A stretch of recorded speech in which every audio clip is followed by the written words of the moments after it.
Like pretty much everybody else in pro wrestling and pro wrestling content creation, I had this ECW idea in my head that I've been toying with for the past couple of hours, and it had me thinking of the different eras of ECW, and while the pre-post tape concept wasn't new by any stretch of the imagination, ECW was the first outside of World Class to allow the secondary world, aka everything not in the arena, to help govern the main aspects of their story.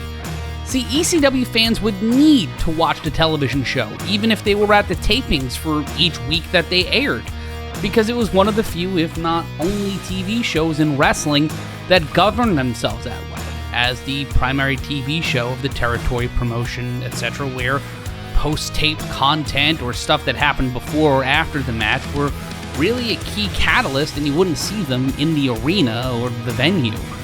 While WWE had Primetime and WCW had WCW Pro, the latter having hyper-specific versions for Chicago and New York, one of which featuring ECW's later promoter, booker, and cult leader Paul Heyman as one of the key hosts each week. Both of those shows were the B, if not C show, acting more as a conduit than a driver for the promotion. ECW's promos and promo packages were a linchpin in Heyman's quest to make the show feel of its time and place. And watching it back, it feels like 1995. But not in a bad way, and in part of why I've been looking at ECW through the lens of media theorist Stuart Hall, as the experience of ECW provides a myriad of lenses you can look through, especially looking at it as a piece of sociological content. For example, Steve Austin's brief period in ECW. Austin was in ECW in 1995, and for less than 3 months and 2 recorded matches, where he lost both times, it's noted as the thing that may have saved Austin's career. Following his injury against Masahiro Chono in New Japan Pro Wrestling and wrestling the remainder of that tour, Austin, who was stuck in a booking quagmire amid the arrival of Hulk Hogan in 1994, would see himself go from a hot feud with Ricky Steamboat to Steamboat retiring that fall due to injury, and then getting done and dusted by Jim Duggan in less time than it takes to say "ho!" and then was fired via FedEx by WCW and their executive vice president, Eric Bischoff. On the mend, on the couch, and hotter than a used pistol, Austin and his former manager, and at the time, scourge of regional sports networks and alleged wrestling genius Paul Heyman, came up with an idea.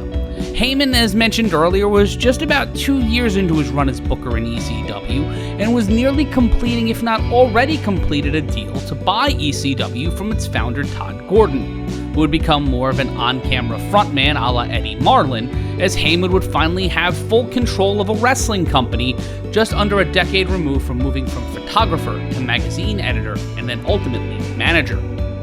Heyman would inquire if Austin wanted to work, but as Austin was still banged up, really couldn't wrestle for a while, but he could talk. While talking would become what he's known for most outside of swilling beer and handing out stunners, Austin was known at the time for being excellent in the ring, but improving on the mic after working alongside Heyman, Rick Rude, Arn Anderson, and Larry Zbyszko in the Dangerous Alliance, and obviously alongside Brian Pillman as a Hollywood Blonde. 12 days after the first episode of WCW Monday Nitro would go on the air from the Mall of America, Steve Austin would arrive at the ECW arena, where at Gangster's Paradise he'd make his presence known in a truly ECW manner. Steve Austin!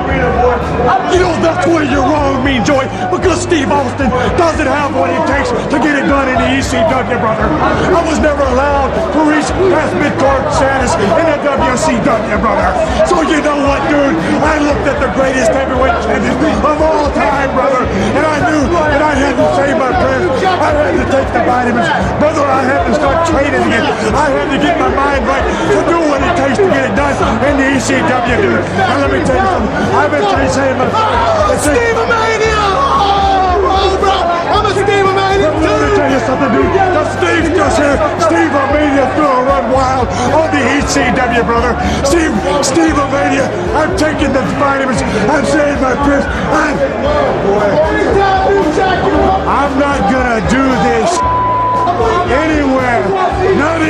ECW because there's no way this lame ass is gonna get the job done anywhere. Anywhere. Oh my God. That was kind of perfect. Why? Aside from the fact that it not only stands out for how inconspicuous it was, it also helped solidify ECW as the place where you went through cartoon rehab. Whether it was Shane Douglas, Cactus Jack, or even Paulie himself, or even Doink, like actual Doink, ECW provided this sink-or-swim atmosphere that made you modernize or drown. Austin, someone who was champing at the bit for an opportunity to show how good he was, in these 90 seconds, buried where he just came from, and completely fit into the chaotic Muppet Show atmosphere of ECW, which in my opinion is the platonic ideal of all forms of media, as it gives you the concept of radical reality. Whereas the WWF and WCW were things that felt fake, that were selling themselves as real, ECW and the Muppet Show knew you were in on the bit, but refused to be anything but earnest and true to the reality that they built. In the same way it makes perfect sense that a frog would host, perform, and essentially line produce his own weekly variety show with some of the biggest names in movie, film, music, and theater, it makes perfect sense that a guy who a few weeks earlier was carrying a polo mallet on one channel was now the brooding manifestation of pro wrestling's id on another channel because he walked through those doors and conveyed what the audience thought all along. Everything they do on those other shows is fake, but what we do in ECW, that's real. That's how wrestling was before nationalization. It's what made Johnny Valentine, Harley Race, the Funks, among others, into household names in the genre. For Austin, it was revealing him that he knew his booking was bullshit. He knew he was better than everyone thought, and now he's in our special little club and it'll be so dope. But then he starts shitting on that special club. Because Austin isn't one of those bingo-hauled rejects. He's a goddamn superstar. Instead of looking at it as a refuge to reinvent himself and fight for what's great in pro wrestling, he laments the fact that he has to stand in a bar in Middletown, New York, and lets the Sandman know he respects him, but he's not Hogan. So Austin can not only get a match with him, because he's the better wrestler, he's going to beat his ass and take his title. Being a heel in pro wrestling, as well as being any kind of well-developed antagonist, means you have to believe your cause is righteous, just, and something to fight for. In Austin's case, well, everyone can more or less agree that Austin is given better than the circumstances he was given. But why do you have to show up and shit on our floor just because you can't work at the place that treated you like shit? And within all the idea that WCW is fake, predetermined, and a TV show more than pro wrestling, and conversely ECW was something real where guys can get actual opportunities to wrestle and not end up in Dungeons of Doom or being lower on the card than a monster truck sumo match. Shout out to Halloween Havoc 1995, which is where Sabu was in the midst of all this. Imagine if Twitter existed in 1995 and it leaked amidst Sabu's caustic exit from ECW that he was going to WCW and that Austin was in ECW. It would have broken the website in my opinion, but then again, a strong breeze could take that website down on a given day. But back to Austin, who starts to give these vignette confession-style promos, very reminiscent of MTV's The Real World, a channel and show that Heyman used as cultural touchstones for ECW. In the first one, it is a bitter, angry, jaded man. Angry at everyone. At himself for allowing himself to not only become complacent, but also find himself in the back of a bingo hall after losing that massive paycheck at the job he hated. Eric Bischoff for firing him and the management to control his fate up until that September. Austin is a man caught in his own form of hell, and he is bound to either make big money by being the pawn in another man's game, or have to assert himself as a god amongst a collection of misfits and people he claims to be lesser than. Wait, hold on. Is Steve Austin Vegeta? A cocky person who deems themselves better than everyone else based on ego, id, and decent fighting skills, and a similar widow's peak hairline. He worked at a job he hated, for people he perceives himself to be better than in almost every conceivable way, and is resigned to slumming it and making it everyone else's fault the problem. Yep, he's Vegeta! He fused with Kami so he could become stronger. The f***'s a Kami? Basically God. But I'm still here! Do you really believe your own hype that much? I am the hype! Well, there's the title of this video. Shit, even against the ECW version of Goku, the Sandman. Holy shit, is this a video or someone with more anime knowledge than I need to make? But maybe. Either way, against the Sandman, Austin loses. Shit, he lost to Mikey Whipwreck at that year's November to Remember in an ECW title match in under 4.5 minutes. Well, right around 4.5 minutes. That's right, in his first shot at a world title outside of WCW. Shit, this was his first world title challenge on television, I think. Maybe there was one other. He loses to Mikey Whipwreck. Radical reality striking again. In any other setting, in any other company, Whipwreck beating Austin makes no sense, and everyone wants to start small fires on the internet and fire the booker. But in that building, with that audience, in that time, with that finish, it works and made everyone the better for it. It's tortoise and the hare logic for certain. As the overconfident Austin finds himself not winning as fast as he likes, lets his concentration slip, allows the rust to settle in, as his tights fall down and Whipwreck utilizes the situation and Austin's tights to his advantage and retains the ECW World title. Sure, Whipwreck would leave in an ambulance and Austin was at the Hyatt that night, but Austin was the one left showing his ass and not having a belt when he needed it most. And then in his final match in ECW, wearing the black trunks with the mostly shaved head, Steve Austin drinks his first beer, while the Sandman drinks his 300th in-ring beer, giving him that Popeye-esque ability to get back up and fight Austin.